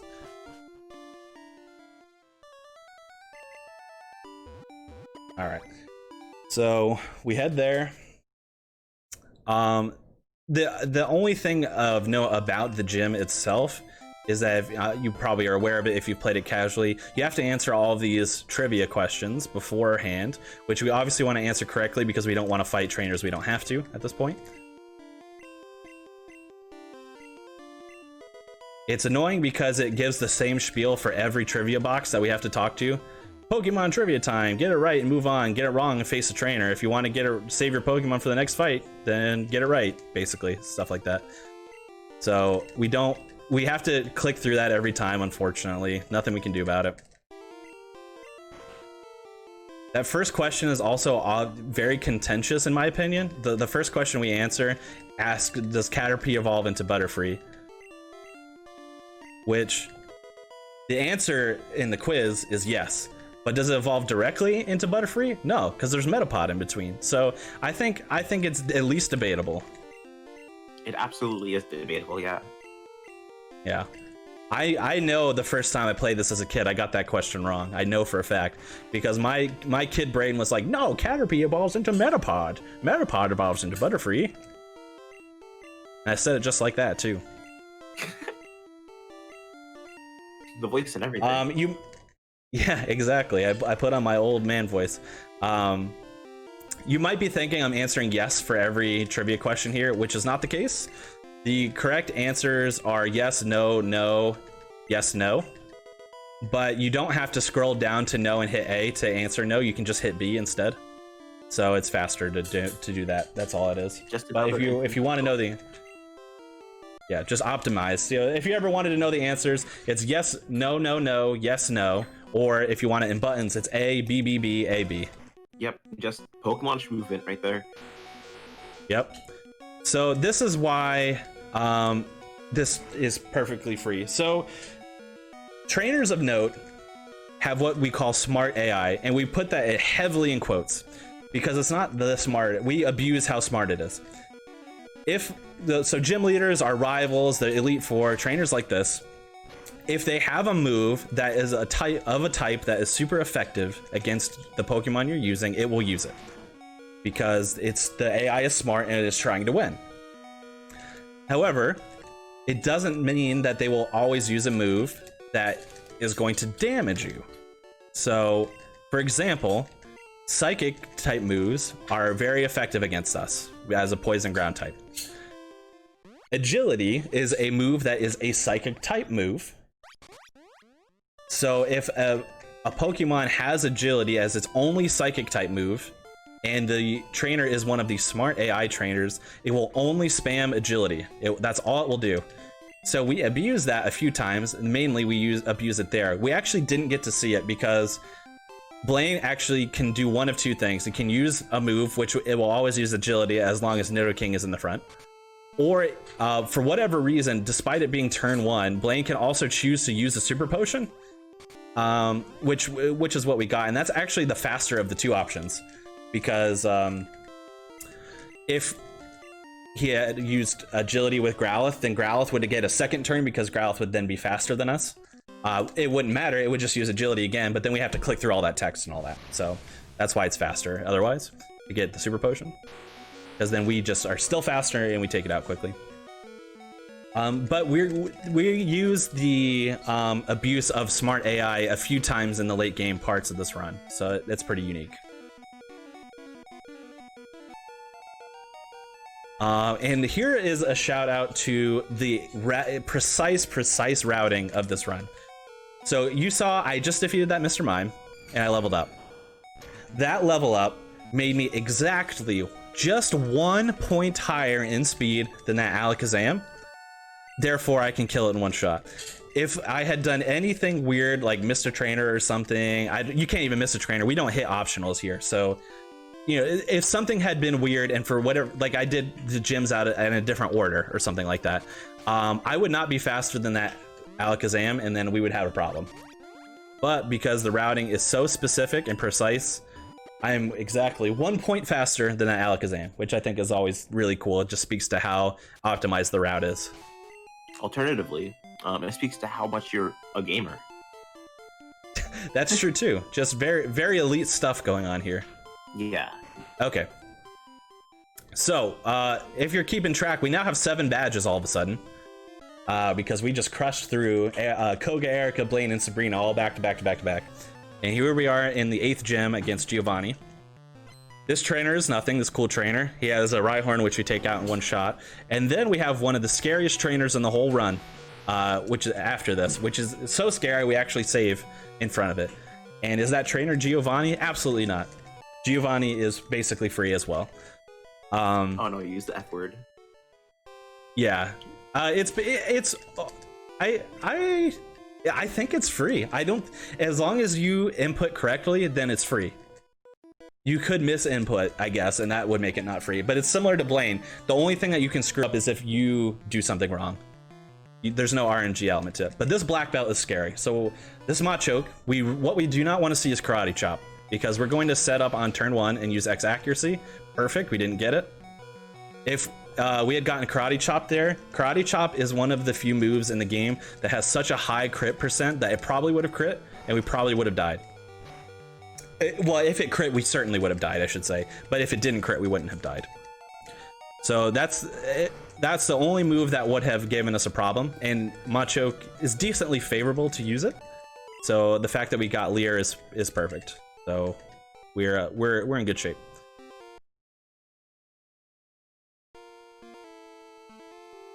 So we fight those 2 trainers. We actually walk right out of the gym and walk back in because it resets the trainer's position on the screen. But I'm gonna move up 1 tile here and use an elixir. The reason why I'm moving specifically like that is you want to, when you're running this game as much as you can, pause on a tile in which you would be turning next, because when you unpause, you save the turn frame. It only saves a frame, just a frame. But if you do that multiple times over a run, it could save like a couple seconds. It's worth doing. I meant to ask about that earlier because I didn't know if turn frames were in this game because I forgot. They are. Yeah, they are. They certainly are. Epic. Yeah. So Giovanni, like I said, is free. We Earthquake to win, except for his Rhydon at the very end. Everything else, his first 4 Pokemon, we just Earthquake to win. We're faster than all of his Pokemon. We're stronger than all of his Pokemon. Not a problem. Nidoqueen. I'm sorry, my queen. And then Nidoking, we got a challenger over here, but you don't stand a chance. You do not have the DBs. Yep. Nope, you can't hang with me. And then we are at Rhydon here, which we use Blizzard. Now there is a chance that we can one-shot it. It's unfavorable to do so, so it's fine. We're used to missing it. We just Blizzard again. And Giovanni, of course, is a smart AI trainer. Therefore, he is going to continuously use whatever moves are super effective against me. Which the move that a type that is super effective against Nidoking here is ground type. Ground on ground is is super effective. So the Rhydon will always spam Fissure. However, Fissure will not work on a fellow ground type. So it's smart AI but dumb AI. Nope, I always do that. All right, but that's all of our gym badges. So it's time to go to the Pokemon League. But there's a rival battle, right? Oh, there sure is. Oh, I remembered. Yes. There sure is. Now, this rival battle is not really scary, but it's a little bit scary. The only thing that's scary about it is the Venusaur at the end. We're going to use Blizzard on it. Spoiler alert. If the Blizzard crits or really lows roll, then it will survive, which is obviously unfortunate. So that's the only scary thing. But we could even if that happens, one, it could use Vine Whip, which will survive anyway. But 2, if we die, it's fine. We have a revive. It's just slow.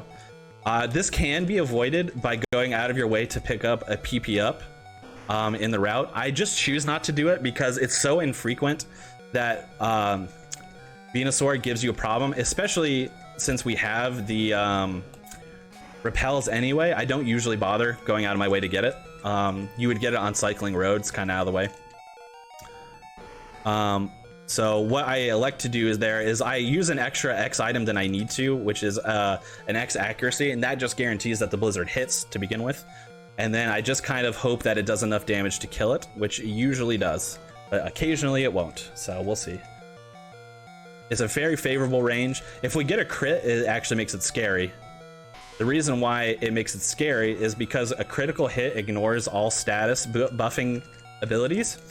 So for example, if I critical hit, it will ignore the fact that I've used an X special to do more damage. So it will just be completely contingent on the power of the move plus the critical hit power, which when you use X items can be lower than just using the move with an X item. So a crit can still kill Venusaur there. But it has a chance of not killing, and even with the X item, it still has a chance of not killing, so. But we got lucky, so it doesn't even matter. Have you even used one of those Marathon or Vives yet? Nope. Wow. Nope. I have not, which is good. Yeah, we've been deathless thus far. Lucky. Yeah, so far so good.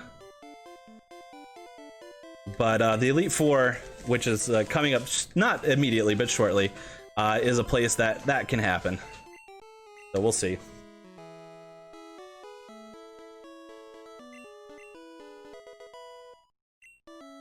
All right. So this is the ramp up leading to Victory Road here. I guess you can consider it part of Victory Road. There's nothing here of note.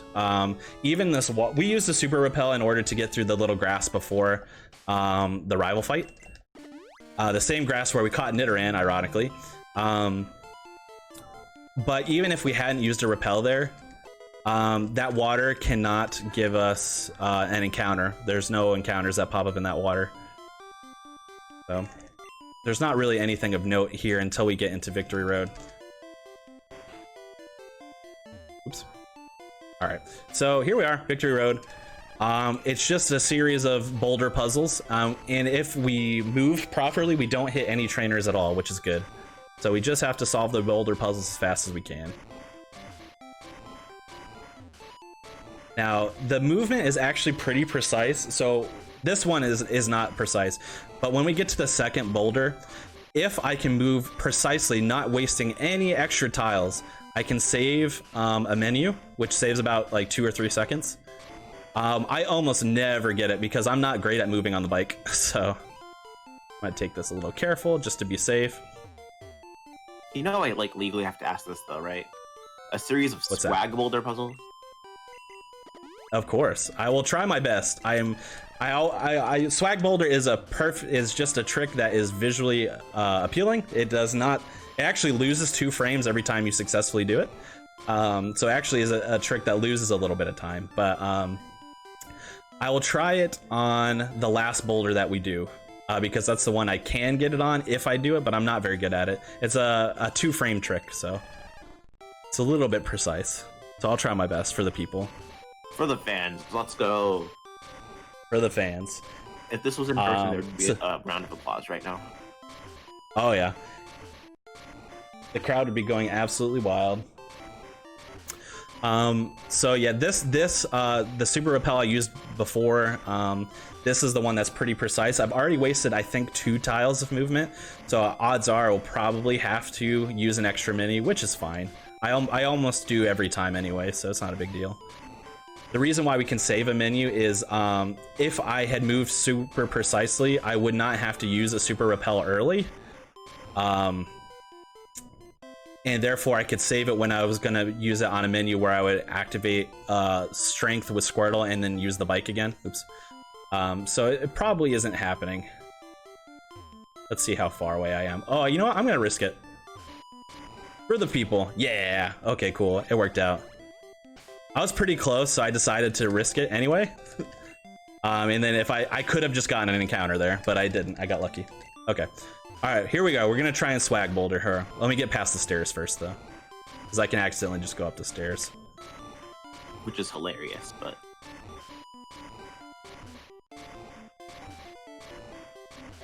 come on. Oh, there it is. There it is. I got yes, let's go.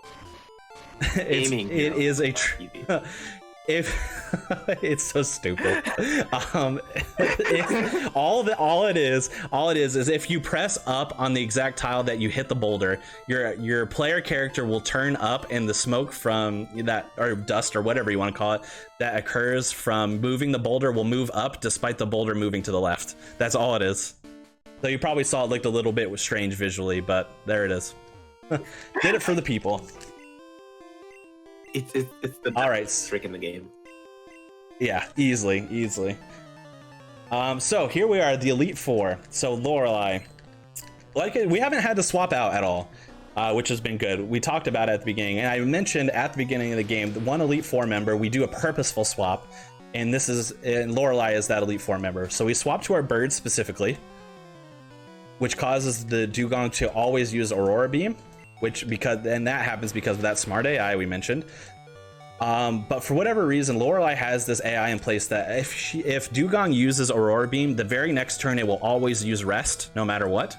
So we use that turn where Dugong uses rest in order to use an X accuracy, and then we just horn drill the rest to win. So not exactly the F word, but pretty close to it.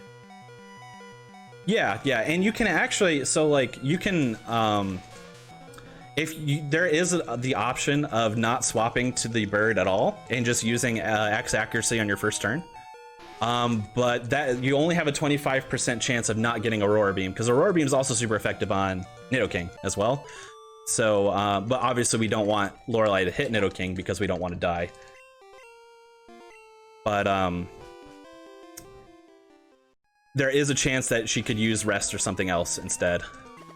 But it's, like I said, it's about a 25% chance, so it's not worth taking. But that's one Elite Four member down already, and here we are in Bruno. Bruno is basically free. There is one thing he could do to ruin my day, and that is if his first Onyx here uses Slam, that Slam then hits, and then that Slam also crits, because then it would kill me. That is a 1.9% chance to happen at any given time, so it's very unlikely that it'll happen. Which we didn't. We got Rock Throw. I actually would have preferred if that Rock Throw hit, because now we're actually going to lose Red Bar on his last Pokemon as Machamp. So that's unfortunate, but it loses like 2 seconds, but it's fine. As much as I hate to say it, that's cringe. Yeah. It's, we have to, you can't control it. Gotta just do what we can, And then, yeah, so we don't have Red Bar from Machamp, unfortunately. But, what are you gonna do? I guess we're gonna listen to the cries. Yep, but it's okay. We'd just the cry of Machamp anyway, because we actually would lose Red Bar here anyway, because we have to heal for Agatha or we will die. So, so we're gonna use one Super Potion here to heal us into roughly that range, and then we have a rare candy that we picked up all the way in the Pokemon Mansion that we're gonna use here, and then we're gonna take on Agatha. The reason why we use the rare candy there is it makes it so that we can outspeed everything now. The older route would actually have us use an X speed and an X special during this fight, but now we only need to use an X special. So it's a little bit faster, and definitely safer. Alright. X special here. Yeah, that's not great. It's just slow. Pokeflute. He's probably going to use Dream Eater next, so it doesn't really matter. Ooh, he didn't use Dream Eater. For whatever reason, he decided to Hypnosis again, even though I was already asleep. Wait. Now he used Dream Eater. yeah, it doesn't make sense. Gengar doesn't have any moves that are super effective against us, so the smart AI isn't in play here. It just uses whatever it wants to. So there's nothing we can really do about it. It's just RNG. The only thing that really matters in this fight is that Blizzard landed on that Golbat. If it didn't, that Golbat could have used a move called Haze, which eliminates all status changes. So it would have not only canceled out the X special that I used just then on Gengar, but it actually also removes every bonus that you have, and that includes badge boosts. Badge boosts are every time you get a badge, it boosts. You have a passive boost to a certain stat. So it would eliminate all my badge boosts, which would make me slower than this Gengar, and also probably not kill it in one hit. So it would have been a problem, but not a big deal. So a little bit of slow of an Agatha fight, but not a big deal. Yeah, right. And here we are. We're gaming. Yeah. We have 2 trainers left in the whole game, Lance and the champion. Because I have not died at all, I'm actually going to do something slightly, it's not risky because I can just use a revive, but you would typically save here because of the leading Pokemon that Lance uses, but because I have 2 revives, I'm not going to. Let's go. I'm gonna save the time here. So Lance is free after his first Pokemon. So his first Pokemon that he leads with is Gyarados. What we're going to do is we're going to X Special on turn 1, and Gyarados will use Hydro Pump because smart AI. Hydro Pump is not a 100% accurate move, so it can miss, but it's actually kind of bad if it misses because we want to get hit into red bar potentially. But if it crits, it doesn't matter if we were full health, we're going to die. But luckily we didn't get a crit. We healed above the default range, which is why we healed again there. And now we're in red bar. So that went pretty much as expected. Let's go.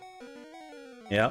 So now the rest of the Pokemon are pretty free. The only thing that's not free is that we can just miss with Blizzard. Because it's not a 100% accurate move. We X speed on the second Dragonair here just to outspeed everything later on. Again, smart AI, because Dragonairs have agility, they're gonna spam it. Can't control it, so. Aerodactyl, we Thunderbolt.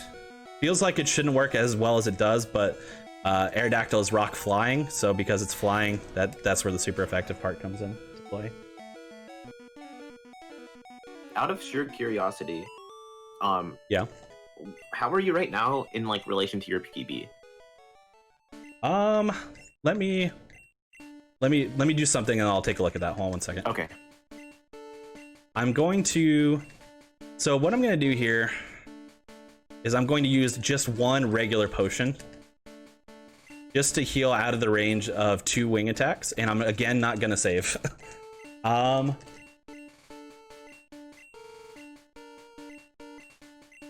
I'm not really in striking distance of my PB. My PB is a 152.45.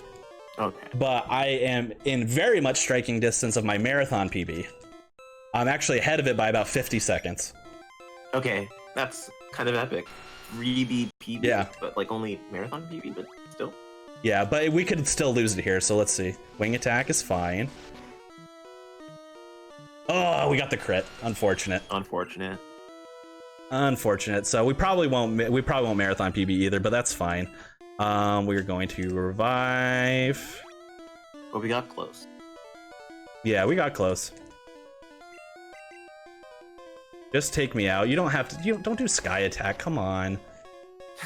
Just take me out, please. Also, ridiculous. Also, there's battle animations now.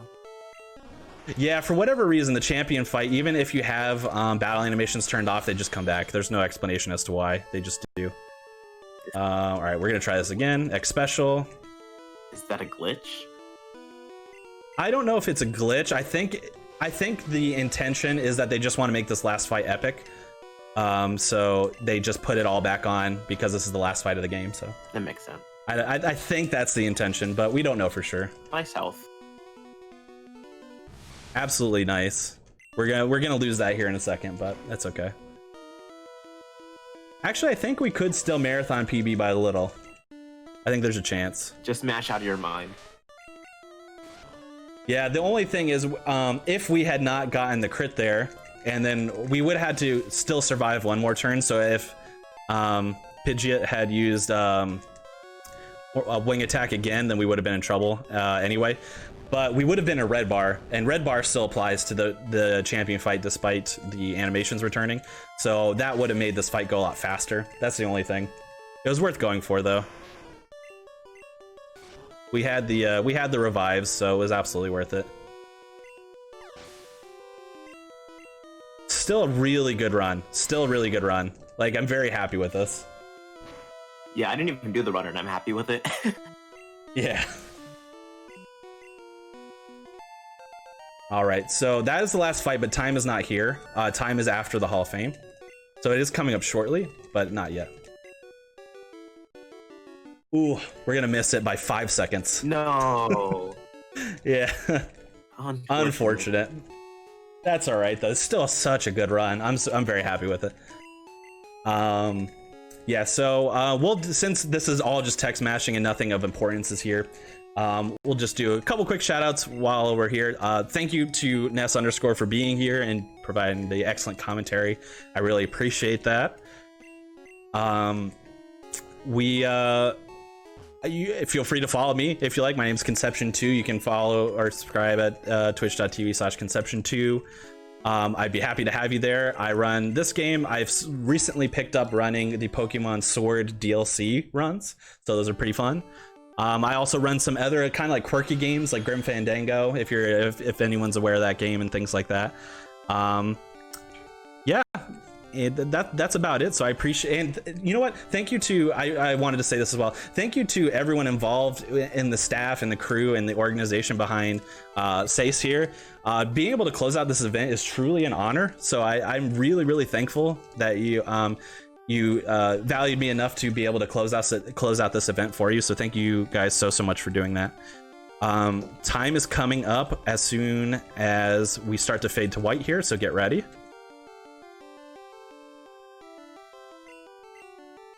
And time.